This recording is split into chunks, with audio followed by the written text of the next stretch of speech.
There is a strange day that nobody really prepares you for. Not your retirement day, not your 65th birthday. I mean the morning when you wake up and realize nobody needs you to hurry anymore. No alarm, no boss waiting for you, no children shouting, "Mum!" No meeting, no traffic, no place you have to rush to. You make your tea or coffee, you sit down, you look around the house, and suddenly you think, so, what am I going to do today? And that little question can become a very big question, because for most of your life you had a reason to get up. You were raising children, going to work, paying bills, taking care of your husband or wife, helping your parents, looking after the house, running from one responsibility to another. You were always needed. Then one day the children have their own homes. Your grandchildren are busy. Your job is finished. And the house that used to feel too noisy suddenly becomes very quiet. And nobody really tells you what to do with that quiet. That is why retirement can be beautiful. But it can also feel strange, because you have something you never had enough of when you were young: time. And here is the beautiful part.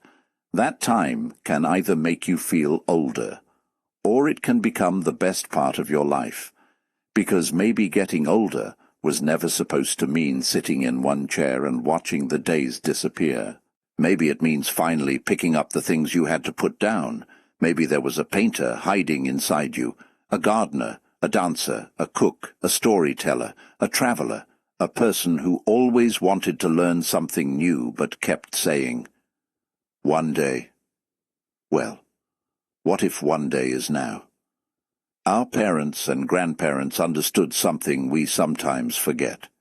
They did not have all these fancy words about healthy aging. They simply stayed connected to life. They grew things. They made things. They walked. They visited people. They cooked. They sang. They fixed things. They sat outside and talked. They knew their neighbors. They had hobbies. And sometimes they didn't even call them hobbies. It was simply life.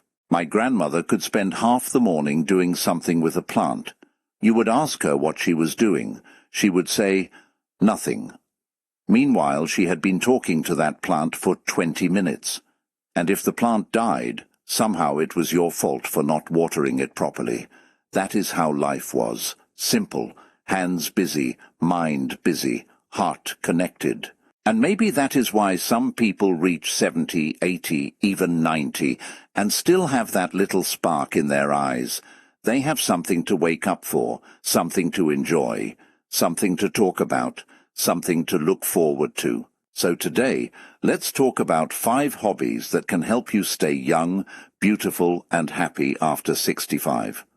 And when I say beautiful, I'm not talking about looking 30 again. I'm talking about the kind of beauty you see in someone who is still interested in life. Someone whose eyes still light up. Someone who still gets excited. Someone who can say, "I'm getting older, but I'm not finished." And stay with me, because number 5 is something many people don't think of as a hobby at all. But it may be one of the things your heart needs most. Number 1. Bring back the hobby you loved before life got busy. Let me ask you something. What did you love before life became serious? Think about it. Before the bills, before the children, before work took most of your energy, before everybody started needing something from you. What did you enjoy? Maybe you loved dancing. Maybe you played football. Maybe you painted. Maybe you used to sew. Maybe you loved fishing. Maybe you played an instrument. Maybe you loved photography. Maybe you simply enjoyed sitting somewhere and writing your thoughts. And then life happened. You said, "I'll do it later." Then later became next year. Next year became 10 years. And somehow the hobby disappeared. But here's something beautiful. You can go back. You don't have to become the person you were at 25. You don't need to. You can bring back the part of that person that still belongs to you. Carl Jung spent a lot of time talking about becoming more whole as we move through life. And one part of that journey is reconnecting with parts of ourselves that we ignored. Maybe the younger you loved music, the older you became too busy for it. That doesn't mean the love disappeared. It may simply be waiting for you. So find that old song, pick up that old guitar, get back into the garden, open that sewing machine, start painting again, take out that camera. Whatever it is, give yourself permission to enjoy it again. And please don't worry about being good. You are not trying out for the Olympics of retirement hobbies. Nobody is coming with a scorecard. If your painting looks strange, it is still your painting. If your dancing is slow, dance slowly. If you forgot how to play that song, learn it again. The goal isn't perfection. The goal is to feel something. Because sometimes the fastest way to feel young again is not to look backward, but to bring something beautiful from your past into your present. So tell me in the comments, what hobby did you love when you were younger that you stopped doing? I really want to know, because somebody reading your answer may say, wait, I used to do that too. Number 2, learn something that makes you feel like a beginner again. This one is important, because after 65, you don't need to know everything. In fact, it can be refreshing to be a beginner again. Think about when you were young. Everything was new. You were learning constantly. You didn't know how everything worked. You asked questions. You made mistakes. You tried again. Then you became an adult. You learned your job. You learned how to raise children. You learned how to pay bills. You learned how to survive. And after doing that for decades, you became very good at being responsible. But there is something beautiful about being bad at something again. Yes, being bad. Because you can be terrible at something and still have fun. Maybe you want to learn Spanish. Maybe you want to learn the piano. Maybe you want to learn photography. Maybe you want to learn how to use technology. Maybe you want to learn painting. Maybe you want to learn how to bake. Maybe you want to learn how to play chess. And if you make a mistake, so what? Nobody is giving you detention. You're retired. You can make mistakes in peace. And this is where learning becomes powerful. It gives your mind somewhere new to go. Instead of waking up every morning and repeating the same routine, you have something to explore. You have a little challenge, a little curiosity, a little excitement. You might even surprise yourself. Imagine being 72 and saying, I just started learning the piano. Someone might say, why now? And you can simply say, because I want to. That is a beautiful answer. Because I want to. Not because your boss told you. Not because your children told you. Not because society expects it. Because you want to. That is one of the gifts of getting older. You begin to understand that you don't need permission to enjoy your own life. And if you have ever thought, I'm too old to start something new, please throw that thought away. You may be too old for some things. We don't need to pretend. But you are not too old to be curious. You are not too old to learn. You are not too old to discover a new side of yourself. So what would you love to learn if nobody laughed at you? Put it in the comments. Maybe it's something you've secretly wanted to do for years. Number 3. Make something with your own hands. There is something special about making things. Our parents knew this. They repaired chairs. They fixed radios. They planted food. They sewed clothes. They built things. They cooked from scratch. They didn't always throw something away because one little part stopped working. They would look at it for 5 minutes and say, bring me the screwdriver. And somehow, that thing was working again. We didn't understand how. We just knew Dad had done something, and making things with your hands can give you a special kind of satisfaction. Because you can look at what you created and say, I made that. It doesn't have to be complicated. You can make bread, grow vegetables, knit, paint, build small furniture, make decorations, cook an old family recipe, create a photo album, Write your memories. Make something for your grandchildren.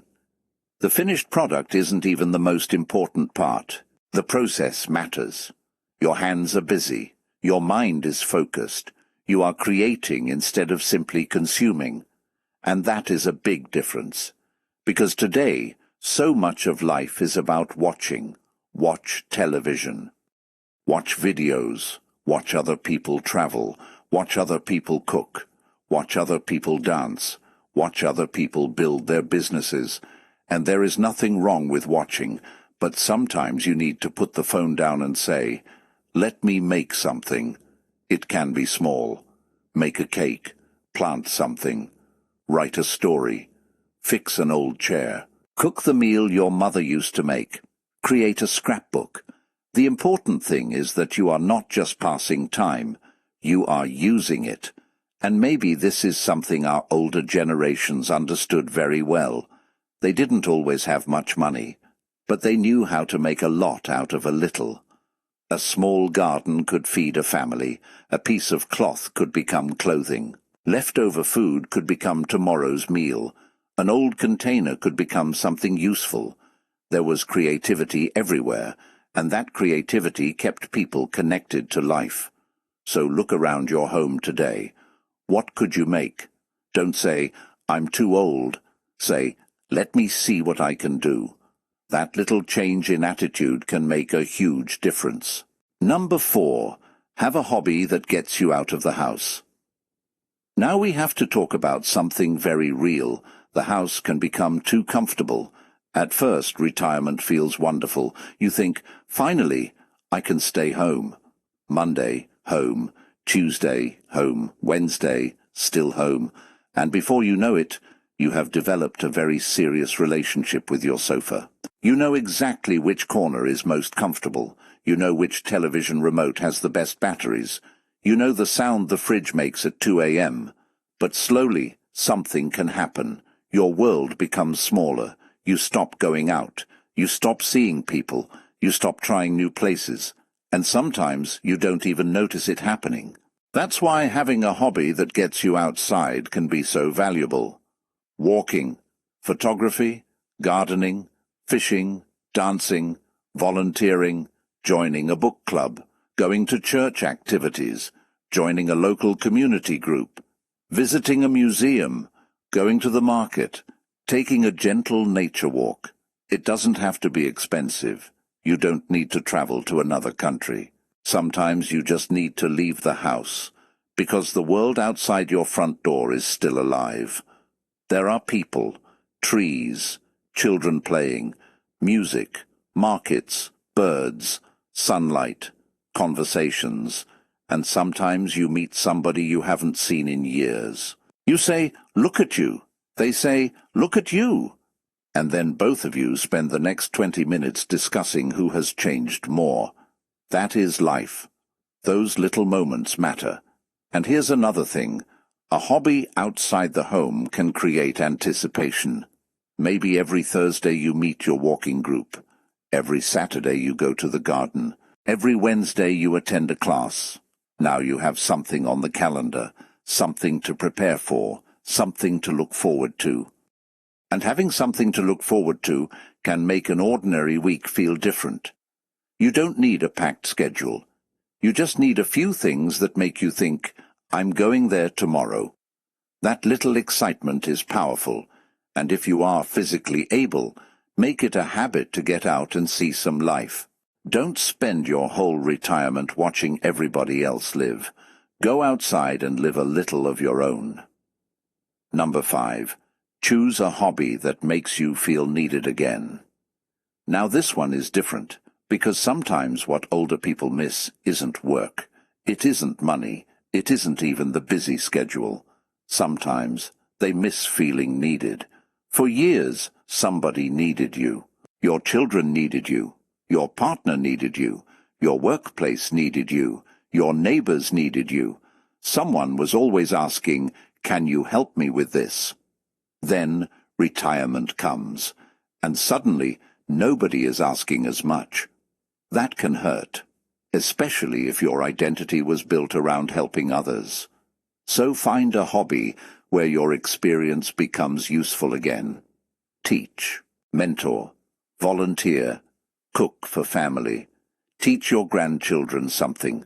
Share your stories. Help somebody learn a skill. Join a community project. Help someone with gardening. Teach an old family recipe. Record your family history. Write down the stories of your childhood. You may think, who wants to hear my old stories? Believe me, somebody will. You have lived through things younger people have only seen in movies. You remember when communication was different. You remember when people visited without sending a message first. You remember when children could disappear outside for hours and come home when the sun was going down. You remember neighbors who knew everybody. You remember family gatherings. You remember the clothes, the music, the food, the struggles, the funny moments, the people who are no longer here. Those memories are valuable. And one day, your grandchildren may sit beside you and ask, "What was Grandma like? What was Grandpa like? What was life like when you were young?" And suddenly, the stories you thought were ordinary become treasures. So don't hide your experience. Share it. You don't have to lecture anybody. Just tell the story. Tell them what you learned. Tell them what you wish you knew at 25. Tell them what love taught you. Tell them what failure taught you. Tell them what your parents taught you. Tell them the funny stories too. Especially the funny ones. Because sometimes the best inheritance you can leave behind isn't something sitting in a bank account. It's a memory somebody carries for the rest of their life, and that gives you something beautiful, purpose. But here's what I really want you to understand. These 5 hobbies are not magic tricks. Gardening will not stop birthdays.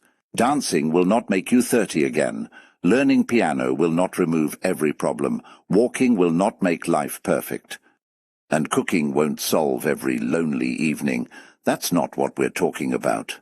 We're talking about something deeper, staying connected to yourself. Because getting older is not only about what happens to your body, it is also about what happens inside you.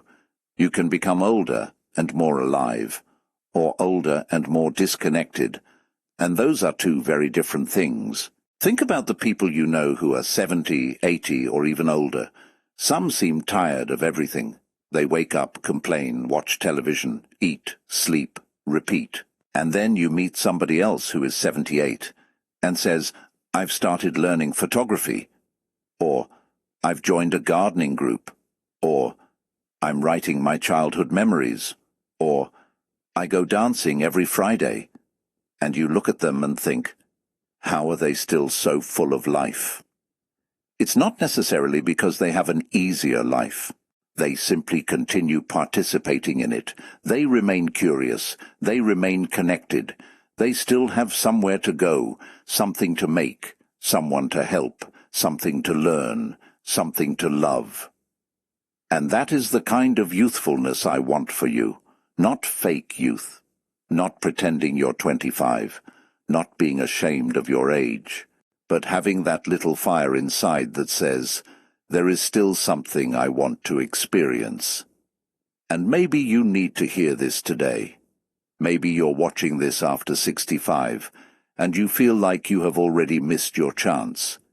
Maybe your health changed. Maybe you lost somebody you loved. Maybe your children moved far away. Maybe retirement was not what you expected. Maybe you have spent so much time caring for everybody else that you don't even know what you enjoy anymore. If that's you, don't try to change everything tomorrow. Start very small. 1 hobby, 1 hour, 1 plant, 1 song, 1 recipe, 1 walk, 1 class, 1 conversation. That's enough. You don't need to rebuild your entire life in 1 afternoon. Sometimes happiness comes back quietly. You plant something, you watch it grow. You hear an old song, you smile. You learn something new. You make something with your hands. You walk outside. You meet somebody. You tell a story. And for a few minutes, you forget to worry about getting older. That's a beautiful thing. One last thing. If you are over 65, I want you to remember something. You are not finished. Retirement is not the end of your usefulness. Your children growing up does not mean your story is over. Your hair becoming grey does not mean your beauty disappeared. Your slower pace does not mean your life became less valuable. You have simply entered another chapter, and every chapter needs something inside it. So bring something back, learn something new, make something, go somewhere, help somebody, tell your stories, dance to that old song, plant that flower, cook that meal, pick up that hobby you abandoned 30 years ago. And if somebody says, "Why are you starting that now?" just smile and say, "Because I have time now." That is a beautiful reason. So let me ask you something before you go. Which one of these 5 hobbies would you choose? Number 1, bring back an old hobby. Number 2, learn something new. Number 3, make something with your hands. Number 4, find a hobby that gets you outside. Number 5, find a hobby where your experience can help somebody else. And if you already have a hobby that keeps you feeling young, tell us about it in the comments. Don't just write the name. Tell us why you love it, because your answer could give another person watching this the courage to start again. And if you're watching this with your husband, wife, mother, father, grandmother, grandfather, or somebody who just retired, send this video to them. Sometimes people don't need another lecture about getting older. They simply need somebody to remind them, you still have a life to enjoy. And if you enjoyed being here with me today, subscribe to the channel. Let's build this little community together, a place where we can talk about aging without fear, where we can talk about life without pretending everything is perfect, where we can remember the old days while still making new memories. Because getting older is not the end of youth.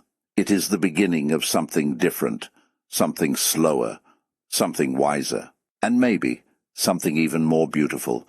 I'll see you in the next video, and until then, keep something in your life that makes you excited to wake up tomorrow.